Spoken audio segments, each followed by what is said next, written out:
Hey, hang on.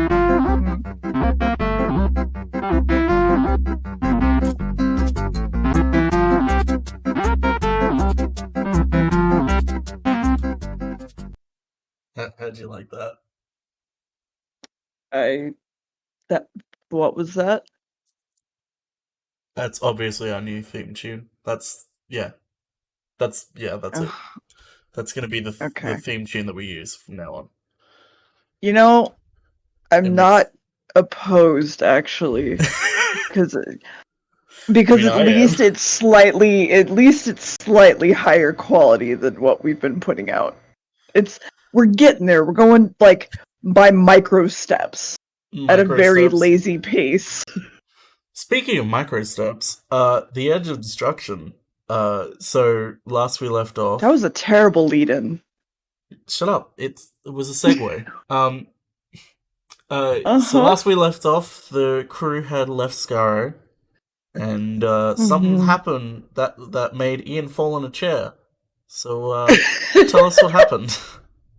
I I still hate that they have that chair there for no real reason other than for people to fall into it when the ship What is the chair crashes. for? Because it also crashed or whatever, or no. Barbara also fell into it whenever they first took off. Listen, they're getting fucking. They paid good money for the chair. They're getting their money's worth out of it. hmm So, okay. So this is the Edge of Destruction.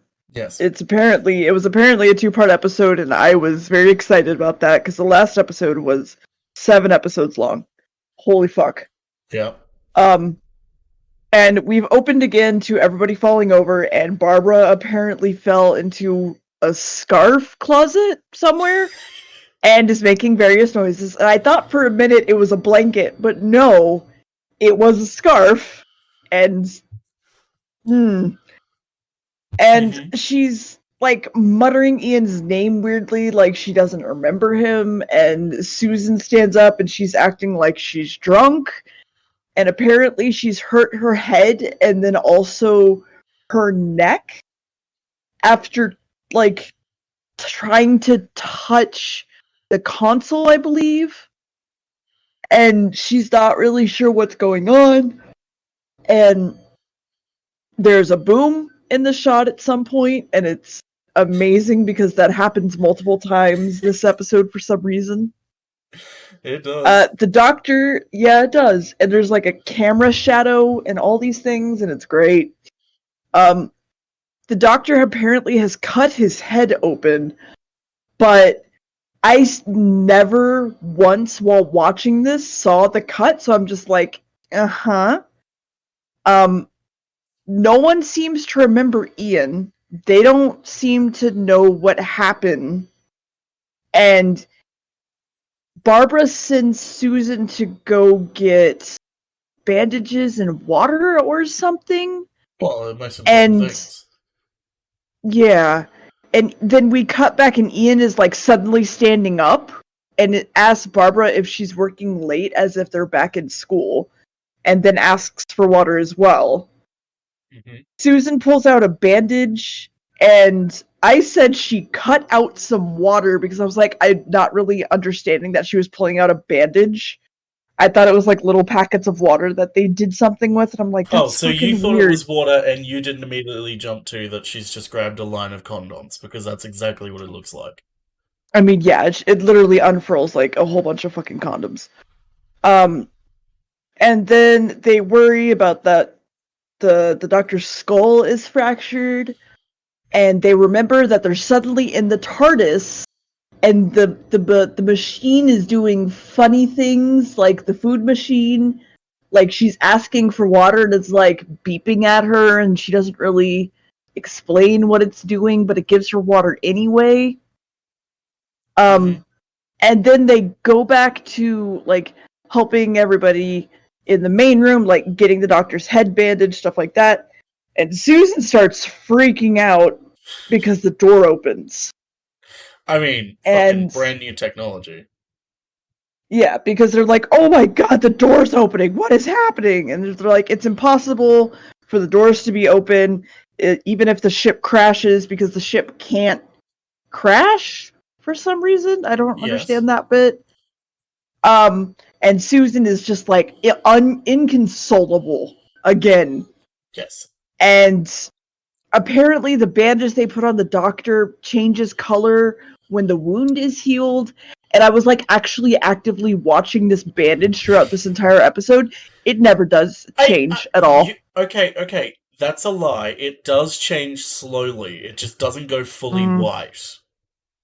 Well, no, I was just like noticing because I saw where there were two like stripes on it. Yeah. And I was just kind of like watching it, and I never saw them really change. So I was just like, all right, whatever. Okay, when I say it changed subtly, it's like they had the initial bandage and then they swapped to another bandage later on.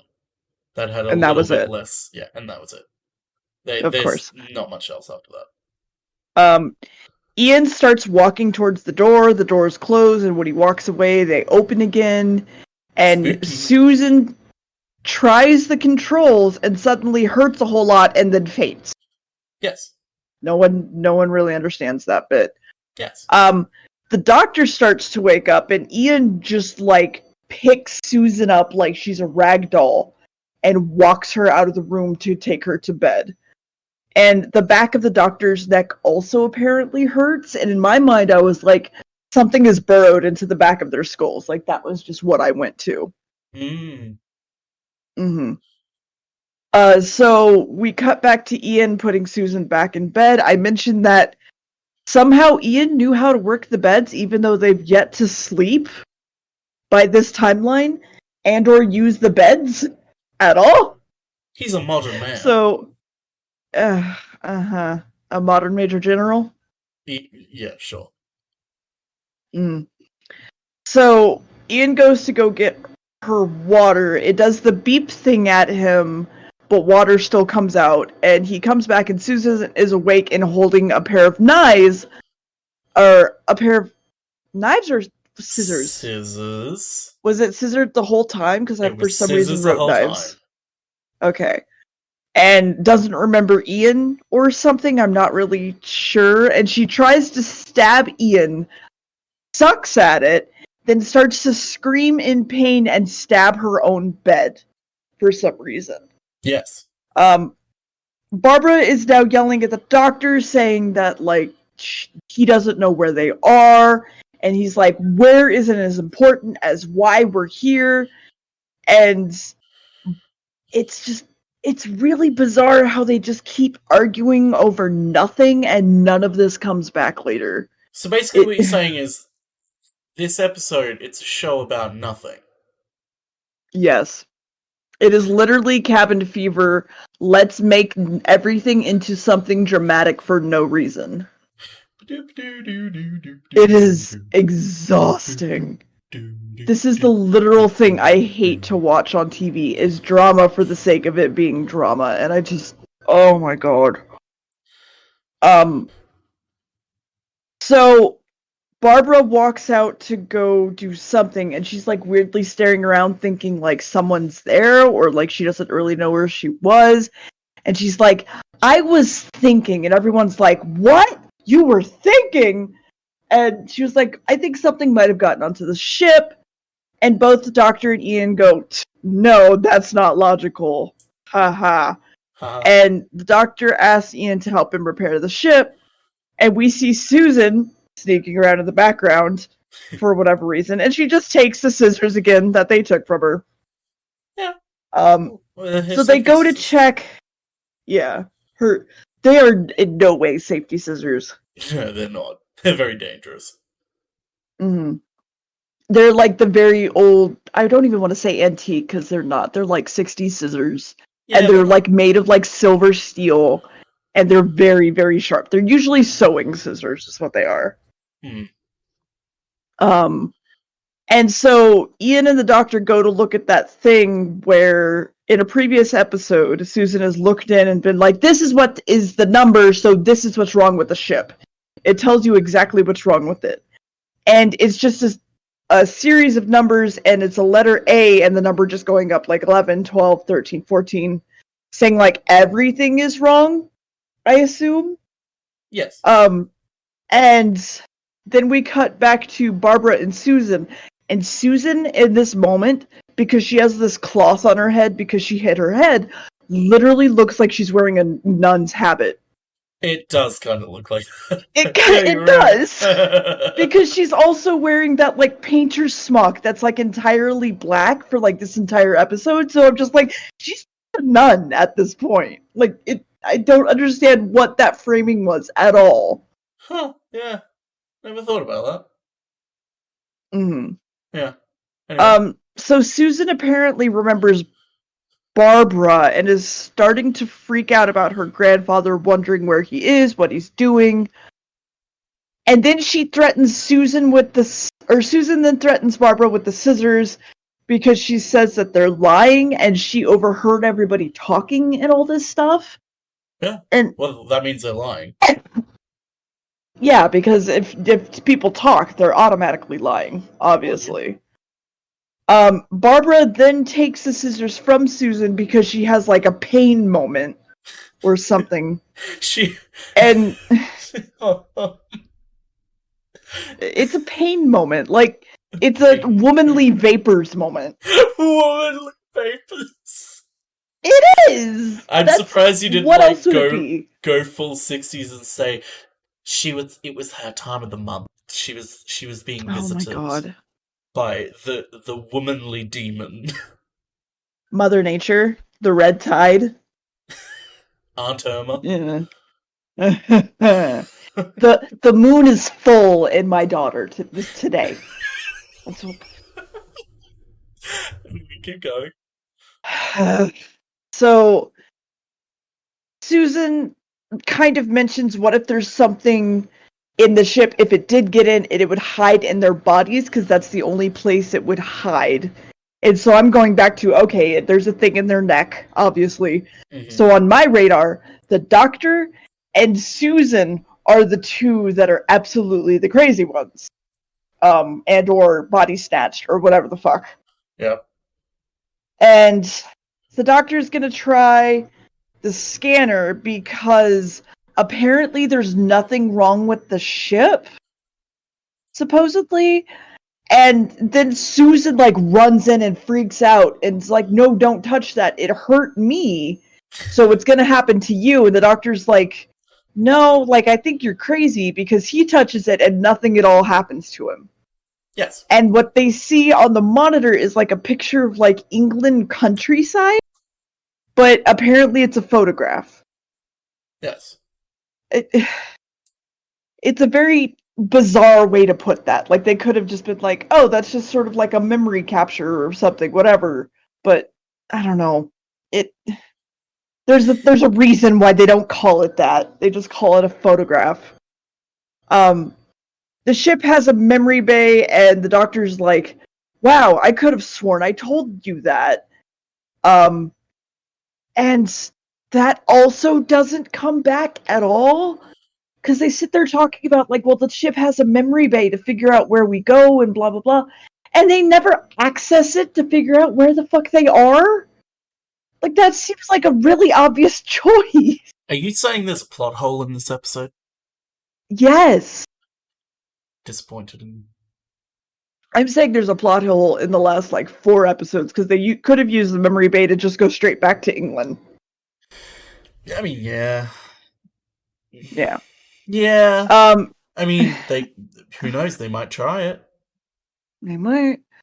And the doctor's like, trying to confuse me, And he thinks that they tried to sabotage his ship, and that they're the ones that attacked them, and Barbara and Ian are like, what? And we bring back up the caveman politics and the Daleks, and basically Barbara's like, we saved you. Like, what do you think we're doing? Like, we were here for this, and we saved you. What is the point of trying to sabotage your ship? Like, we're in this together at this point.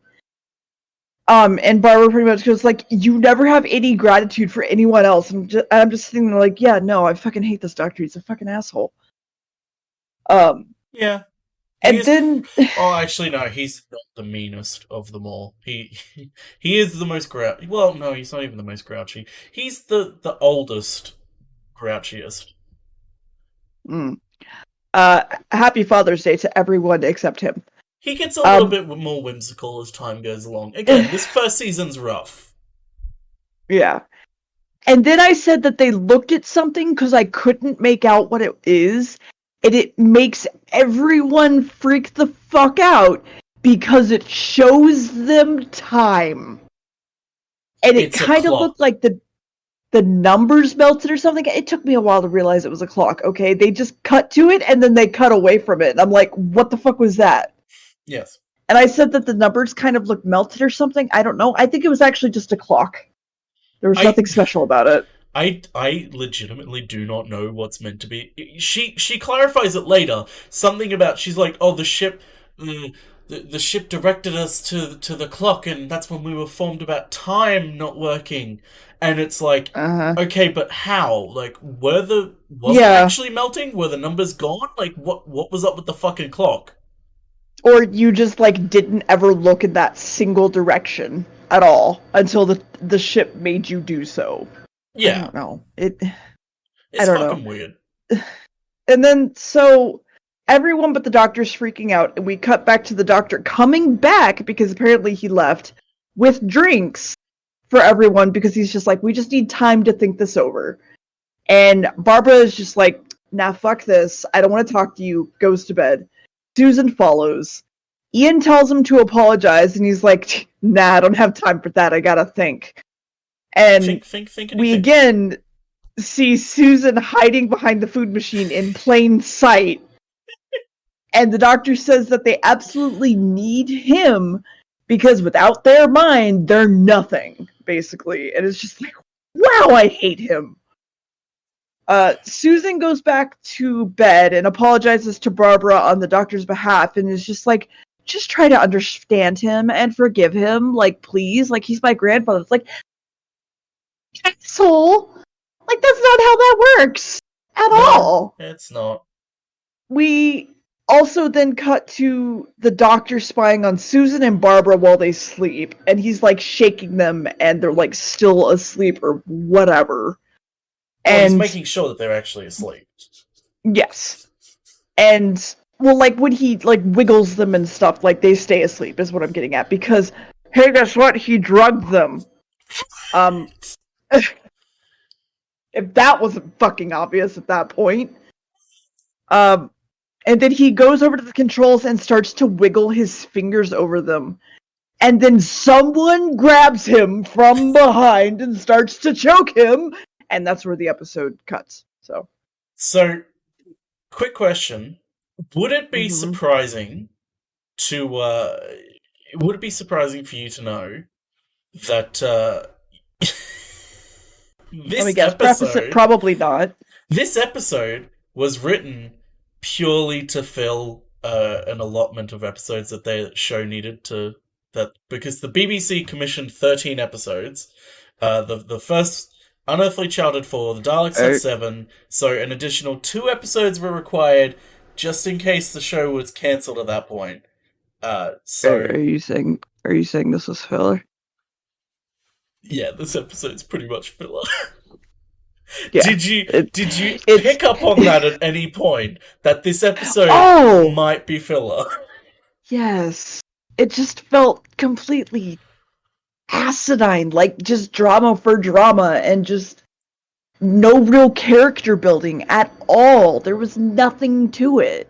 Also, another fun little thing. So the producer Verity Lambert, she had to write a letter of apology to the BBC Children's Oh, Department. wait. A female producer in the 60s? Oh! Yeah, Really happy. she actually was a pioneer and was one of the first. It was the first time she had been a full producer, and she was. It was one of the first times a woman had such a role in television. Like Hmm. Doctor Who, a lot about Doctor Who was like pretty groundbreaking.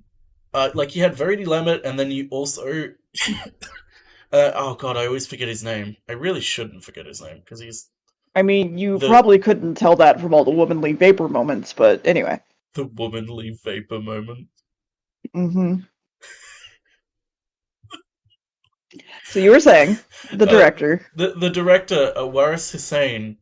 Uh, I was the director of the first episode, and Mhm. let's just say he's not exactly a white male. Um, No. so Doctor Who. I mean, again, when we get to the documentary, ages down the line, uh, it goes over all of this in way more detail. But Doctor Who in itself, as little progressive as the show actually is, there's still like behind the scenes of occasional bits of like, hey, that was pretty, really fucking progressive for its time. Mhm. It wasn't easy for them. But yeah, she had to write a letter of apology to the BBC's children's department because they made it known that they felt it was an unwise decision to show Susan acting out violently with a pair of scissors. They were very unhappy with Well, that. Because she's just a what? child. She's 15! 15. She's 15! Yeah, that's a child. No! You can't have a child with a pair of scissors. What if Sharon's children see that on television and decide, hey, I have a pair of scissers. Why didn't I You do know what that that? is? You know what that is? That's called bad parenting. Clearly, you know nothing about British parenting, No, especially what in the I'm saying is '60s. that if you think a 15-year-old is just going to be like, "Oh, hey, scissors, what can I do with these?" That's just failed parenting. If your child doesn't know scissors are sharp by age 6, you done something wrong, is what I'm getting at here. I mean, yeah, that's fair, I guess. Anyway, keep going on. So next episode, we someone was choking the So, doctor. so they stopped the dumb naming convention thing here, I think, because it No, was they don't. still it wasn't any different name though. No, it was. So the first episode. So the first episode is called "The Edge of Destruction." The second episode is called "The Uh-huh. Brink of Disaster." Oh, it was. They don't Never stop the mind. stupid naming Okay. convention for quite some time. Right. Um, so we see that Ian is the one grabbing the doctor, and then he freaks out and falls over and faints. He eats shit And again. yeah, again. And the doctor says that Ian is just play acting and tells Barbara that she and Ian are trying to take over the ship and all these things. And so the doctor says he's going to treat them as enemies. And they're like, "What are you talking about? We haven't done anything. Like, what are you going on about?" And Ian's like having a whole thing. Like, he's coming in and out of consciousness and like mumbling to himself. And he's like, "No, don't touch that. No, don't touch that." Like, it's weird. He wakes up, says something, and goes off again. Yeah. And Susan asks what's wrong with Ian and says, "Wow, like the same thing happened to me. Like, I remember that now." And the doctor's like, "We're just gonna throw them out of the ship, and it doesn't matter where we are. They could literally just die the moment they step out, but I don't care." And they were acting really smart, and they did all these little things to make them believe that they were going crazy, but it was really Barbara and Ian that sabotaged the ship.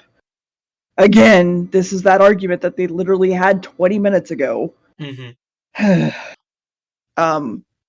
Ian's body is entirely limp and freaking out a little bit, and suddenly the ship starts making a huge noise while the doctor and Susan are talking, which literally muffles what they're saying, so I lost what they were saying towards the end. And it's called the danger signal. Oh my Yes. god. The danger signal. Oh. Jumping Jehoshaphat's Batman, it's the danger signal. It is So apparently hilarious. everything is wrong on the ship. Supposedly. So I was right about the numbers ticking up saying that everything was wrong. Everything is wrong on the ship. Supposedly. But also it's not. But also it is. Yes. And then Ian almost strangles Barbara for Yes. some reason. And I don't think it's ever explained why, like, they just start trying to strangle each other. I I don't like. There's no reason why Susan had her scissors to go try to stab someone or started stabbing the bed. They just felt like being crazy. Like, all Yeah. right. I mean, that's how craziness works. Uh-huh. The ship is apparently on the brink of disintegration. And No, then we learn that the that's not what he doctor... says. What? He says the Of brink of destruction? destruction. And the ship is being disintegrated. Yes. Whatever. Close enough. The doctor, he goes, yeah, like, I did drug you, and they think that the warning is, like, every 15 seconds or so, and then he flubs his lines and then says the title. And he, like, flubs his lines, like, multiple times towards the end of this episode. He does it multiple times throughout the show. Yeah, just, like, in this episode specifically. It was more obvious towards the end. Yeah. From there, the doctor goes, well, it's actually no one's fault, but some evil thing is making my ship do these things. And they had time taken away from them, but it's given them back time because time is running out. What? And the column in the middle goes down, and it's impossible for it to have apparently have the power escaped because it got out of the middle thing that goes down and keeps it there. Yes. And they apparently have 10 minutes or less to survive. Susan is freaking out. Only one part of the dashboard works and doesn't hurt you. And apparently they were given multiple clues about everything by this weird entity that is evil, but also not evil, but also wanting to show them what's wrong with the ship, but also not. And also it's the one that attacked them, but also it's not. This is what we've learned so far. Yes. The TARDIS can't think, but also apparently it can. And it was the one giving them clues, like how the food machine was saying it was empty, but it wasn't. And then they're like, we're not really sure what would make the power of the TARDIS want to escape. It'd have to be something huge. And there's more like flashes, which are just like a white screen. And the doctor sends Susan and Barbara over to the door to see if they can see what's outside when they open. But he apparently lied, and there's nothing they can do, and they're all probably going to die. Yes. So it shows the images again of England, and the doors open, and apparently there's nothing there, and Susan goes off again, screaming and crying and making our eardrums bleed. And the TV starts going back through all the photos, and okay, a lot happens after this point. A lot happens. The defense mechanism stopped itself from dying. Yes. And it's been trying to tell them ever since by leaving them clues. Yes. Because they are apparently at the beginning of a solar system. That's why the power of the TARDIS wanted to get out, because it was such a big, huge thing that the power wanted to get out and go to it. And so the doctor's just sitting here and rambling, and he's not only just insane, he's an asshole, and I just hate him at this point. And they used the fast return switch to go back to England. And he's like, okay, well, that's weird. It seems like this button is stuck. It should have auto-released, but they can't see without a light. So they pull out this teeny tiny little pin light, and it's on the safe part of the dashboard, which is the only part they can touch. And apparently the button has been stuck on the going back in time setting. Wow. So what you're saying is, so hang on. Are you saying that the entire conflict for this 2-part episode was that a button was stuck? Yes. That is riveting. That is just fantastic. I Thrilling. Absolutely thrilling. absolutely Times like, Magazine edge says 10 out of 10. edge of my seat. You pay for the entire seat, but all you need is the edge, honestly. Why would you take the edge of the seat? So, they fixed the button because the spring broke, and the entire ship starts back up without an issue. Ian still isn't wearing pants or shoes. Susan and Barbara are still wearing a tarp, Chirp. and the TARDIS is again moving through time and space. And they're safe because it was literally just because the switch hadn't fixed itself. He fumbles his words and kind of explains it to Susan by using a flashlight and pretty much says, it'd be like if I was holding down the button of this flashlight. When I hold it down, the light comes on. When I don't hold it down, there is no light. It'd be like if I was just holding the button down forever. That's what this was like, and I was just, oh my god. Well, we have to explain springs. You have to explain the whole entire point of this episode was to explain the concept of a spring to children. Okay, go ahead. Explain the Springs, spring to me. springs are a brand new concept in the '60s, dear. They were only Mm-hmm. recently invented. Yeah, it's true. I'm not Mm-hmm. explaining it. The show did. The show Actually, already hold did on. it. When was the spring invented? I want to know. 1763. So, exactly, it had only been 200 years. I mean, 200 years is like kids wouldn't have known by then. Like you gotta make sure they know. Okay. Anyway, what happens The then? doctor then holds on to Susan. He's like, you know what? I might be old and crazy, and he is, honestly. Ian and Barbara both have like these 1,000-yard stares, and the doctor refuses to apologize to them. And Ian walks over and is like, I know what you want to say. It's fine. And we cut back to Barbara, and she has been to war. Like, she's just staring off in the distance. It is just hilarious. I feel like I want to take a screen cap from that and just post it on Twitter with no context, and or Just make it put the thumbnail for this. or just put the caption like, "Oh God, it's only been halfway through the year." I mean, it'd be worth it, probably. The doctor mentions that Barbara got everything right, and yet he still refuses to apologize to her for almost killing both of them. Well, she's a And woman. so Barbara, well, yes, of course. And Barbara just walks off. You don't apologize to women, dear. This is the '60s. Of course not. And she must be on her moon cycle. It's fine.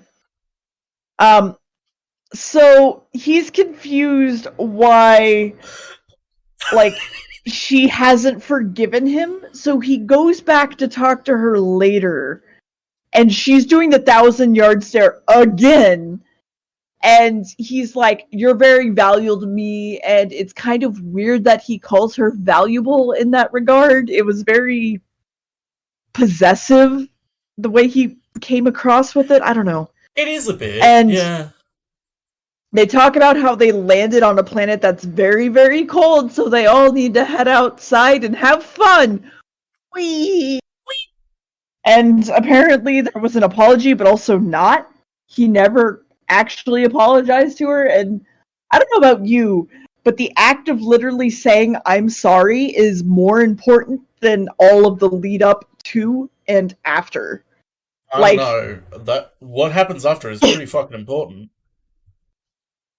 What, calling her valuable?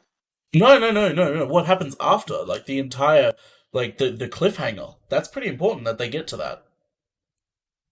Uh-huh. If they have the doctor say that he's actually sorry. I'm all I'm saying is that saying you're sorry is a very powerful thing, and a lot of people don't do it, and a lot of people should. I'm not scarred by my family. You are. I guess this is now a Dear Talks About Family Trauma podcast. We have so much to slog through, Gamb. There's like 100 episodes. To be fair, of family trauma per person? Yeah. Well, if we're just going through yours, Oh, hey, you, hey, I said per person, you fuck. Anyway, so Anyway, they've landed on this very cold planet.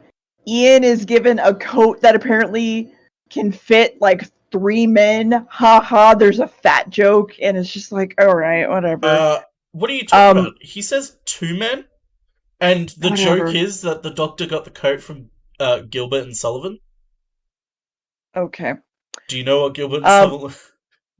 no, I don't. They're just musicians. Okay, cool. It, Don't it care. is. It's not a fat joke. It's a two-person's coat. Don't worry. Okay.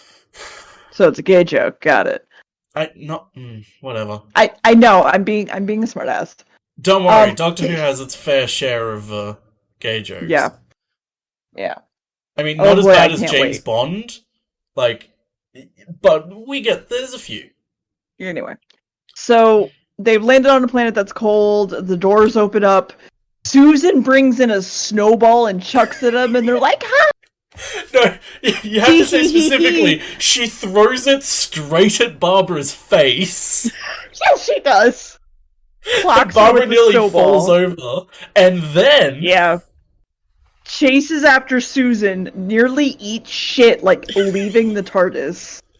And then we cut to the TV showing Susan and Barbara outside, and they say, "Wow, look at this! It's a footprint. A giant must have made that." And they show a footprint in the snow, and it's really not that big. Like I mean, it might be like shack sized, but like it's not that big. I don't know. It's it anyway. was the perspective was off. The footprint is like the size of her head. Okay, if it's the size of her head, I get that. But like for Because perspective wise, it just looked like a very large because person. spoiler, they're implying that what they found is the footprint of the abominable snowman Yes, or I a figured that yeti. much. Yes. Because yes. So then it And they go, cuts. "Wow, it was made by a giant," and then that's the episode. Yeah, and then it cuts, and Yay! yeah. So Woo! how do you feel about this episode, dear? 1 out of 10. You didn't like this one? You liked No, it. I don't. You liked it less than Caveman Politics. Yes. I hate drama for the sake of drama. I like Cabin Fever style things, but Cabin Fever is good when things people actually do happen. You Not just, oh, I thought you did this thing. so you're not even gonna give Oh, it like a 2 because it was only 2 episodes. So you're not even gonna be like it was bad, but at you know least it was what? only 2 episodes. You know what? 1.5. You can't get. Don't go into fucking decimals. Don't make this harder than it needs to be. Fine. 2. Because then you'll be like then you'll get to like good episodes and you'll be like, well, this is a 6.2. You're like, fucking, what Mm. is that even meant to be? Mm-hmm. Okay, so what are you giving it? For final answer, lock it in. What is it? I don't think I'd ever want to watch this again, so I probably would stick to it being a 1. That's fair. Honestly, I don't like rewatching this one either. It is very much a filler episode. Nothing happens. Mm-hmm. The only reason I would rewatch this episode is A, to show someone it, obviously, and B, Yeah. to just laugh at all the. There are a lot of production errors in this. There's the boom shot, like we didn't even mention most of them. There's the boom and shot. You didn't even see most of them too. There's the boom in the shot in that one scene. It comes up again in another. There's shadows everywhere. When There's the the doors, multiple cups that they've left around. true. There's the when the doors open. And there's supposedly nothing outside. You can actually see the floor of the production studio. Mm-hmm. Yeah. You can see shadows of people everywhere throughout the set when they're not meant to be there. It is great to point at and go, this very clearly was like not the best production. This was very clearly, let's just get this done. Yeah, even though like at the time it wasn't really considered that. Like looking back on it now, it's like, how did they not think of it like that? Um, Mm-hmm. so uh, this is a shorter than normal episode purely because it was really only 2 episodes and there wasn't really much happening in there at all. Uh, Mm-hmm. so uh, so this is where we start uh diverting a little bit. So I get to explain this to you now. So I've already explained the whole missing episodes thing, right? Yeah. Yeah? Yeah. You've explained the Yes? missing episode things to me. Okay. So, they seem to be currently going on a rate of about 1 to 2 episodes a year. They actually go back and animate the episodes that are missing with basic animation, and they release it on DVD, and it's great because the episodes that they're doing are great at the moment. And then there's some episodes that they acknowledge are like, it's not really interesting enough to animate. It's not Mm-hmm. really like popular enough. So what we'll do is we'll get as many screenshots as we can of the actual episode and make basically a telesnap episode, but better quality. Um, Uh-huh. which that episode that they released on DVD, when we get to that one, I'll apologize for because it's not really that interesting. But the set design is beautiful, as beautiful as the Mm-hmm. '60s can be.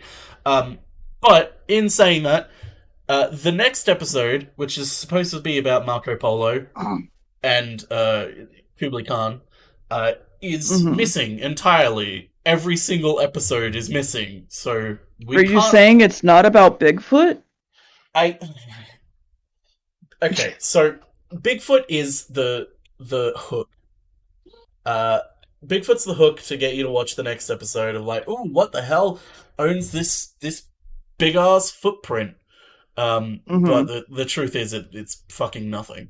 Uh, Mm. But yeah, the next episode Good. is Marco Polo. It's the first instance of '60s racism uh, Oh showing up darn, we're gonna in the miss show. that? Oh So, no.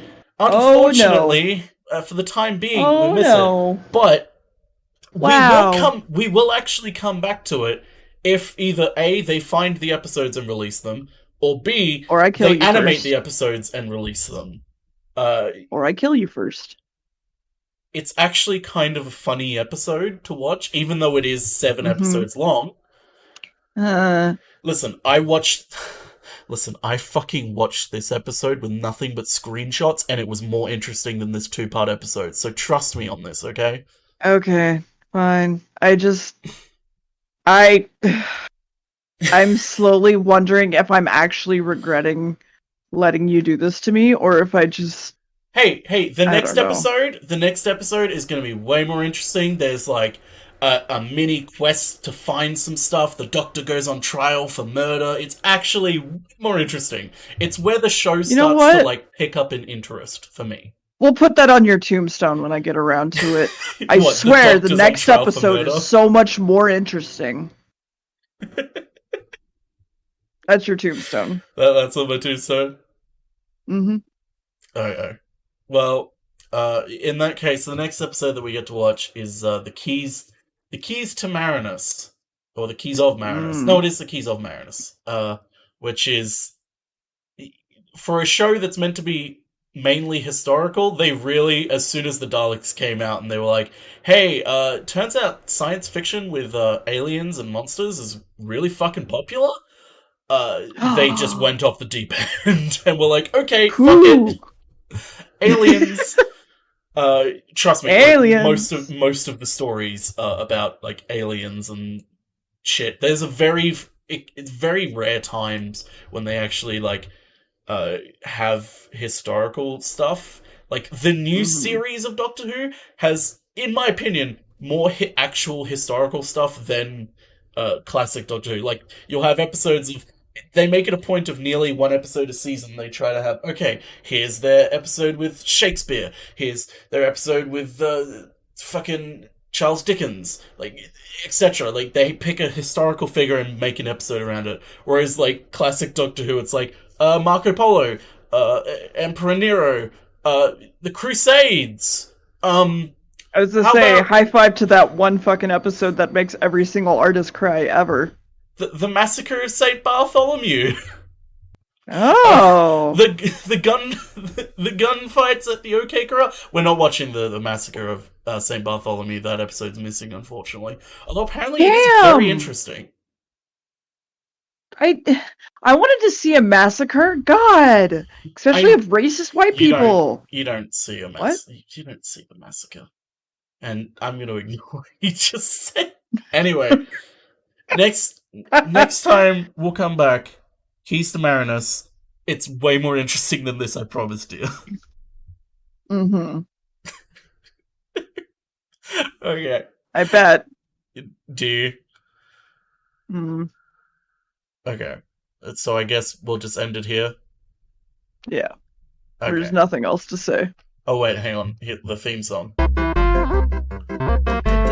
Oh yeah. Oh yeah.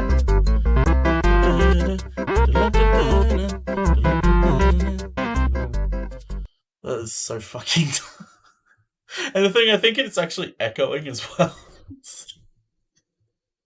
Oh well. Okay. See you next time.